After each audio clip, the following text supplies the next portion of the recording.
Normalisation धांधली setting का सबसे सुरक्षित तरीका है। किसी का कम मार्क्स है तो ज्यादा कर दिया जाएगा, ज्यादा मार्क्स है कम कर दिया जाएगा और कुछ पता नहीं चलेगा किसी को। ये आसानी से इसमें धांधली सेटिंग की जा सकती है। बिहार की राजधानी पटना के बीपीएससी कार्यालय के पास जुटे अभ्यर्थियों की भारी भीड़ को हटाने के लिए पुलिस ने लाठीचार्ज किया और अभ्यर्थियों को खदेड़ खदेड़ कर पीटा। इसमें कई अभ्यर्थियों को चोटें भी आई। दरअसल 70वीं सिविल सेवा परीक्षा में नॉर्मलाइजेशन के विरोध में भारी संख्या में कैंडिडेट्स आयोग के ऑफिस के बाहर पहुंचे हुए थे। इनका नेतृत्व कर रहे छात्र नेता दिलीप कुमार का कहना है कि नॉर्मलाइजेशन धांधली का सबसे सुरक्षित तरीका है। अगर नॉर्मलाइजेशन लागू होती है तो क्वेश्चन पेपर का अलग अलग सेट बनेगा, इससे धांधली किया जाएगा।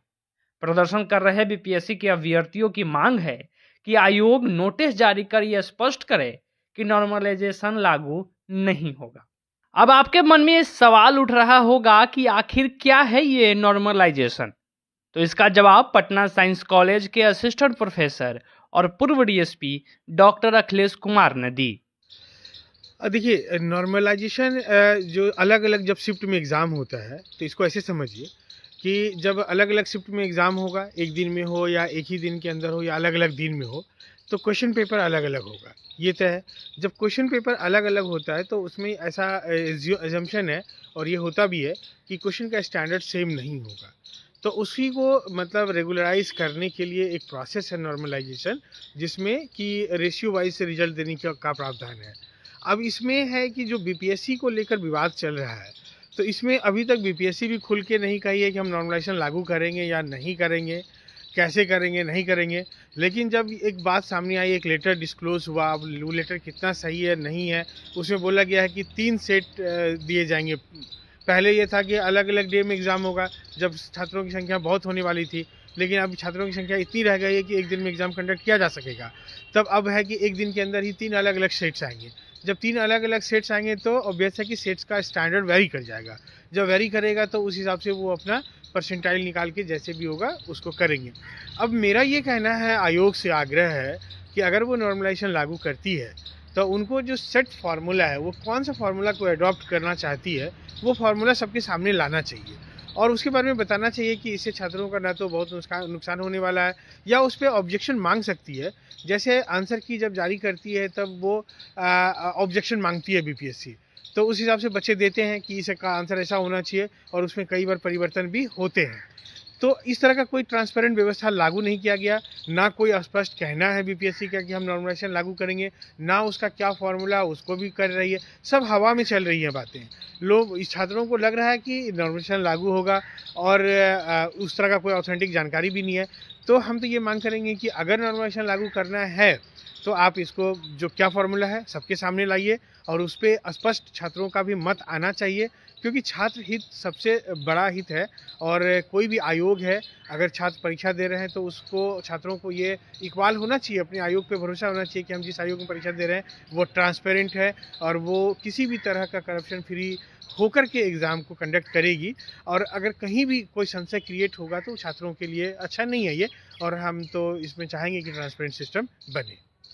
देखिए, उदाहरण के तौर पे अगर देखना चाहेंगे ना, सपोज कीजिए कि एक शिफ्ट में मान लीजिए सेट ए का परीक्षा दिया, उसमें 1 लाख बच्चा अपियर हुआ, सेट बी में 80,000 बच्चे अपियर हुए। तो आप उन दोनों को अगर 1,80,000 का कंबाइंड रिजल्ट निकालिएगा, आंसर उधर सेट ए का अलग है, सेट बी का अलग है, तो वो जस्टिफाइड नहीं होगा।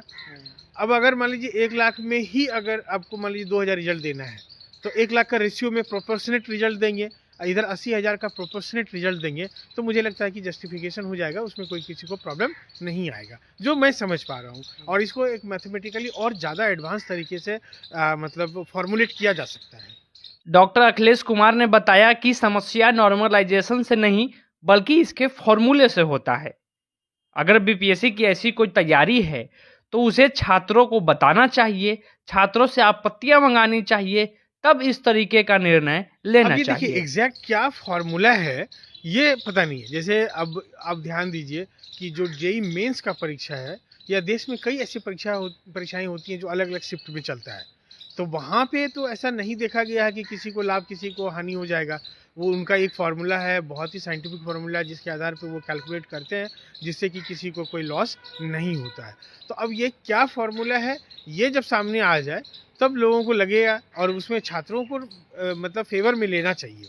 ऐसे मतलब कोई चीज़ इम्पोज करने से अच्छा है कि छात्रों को फेवर में लीजिए, और जो छात्रों को फेवर में लेंगे, अब क्यों नॉर्मलाइजेशन लागू करना चाहते हैं उसका एक स्पष्ट रीज़न होना चाहिए। अब जेईई मेंस में बहुत बच्चे परीक्षा देते हैं, 15 लाख 20 लाख परीक्षा देते हैं बच्चे।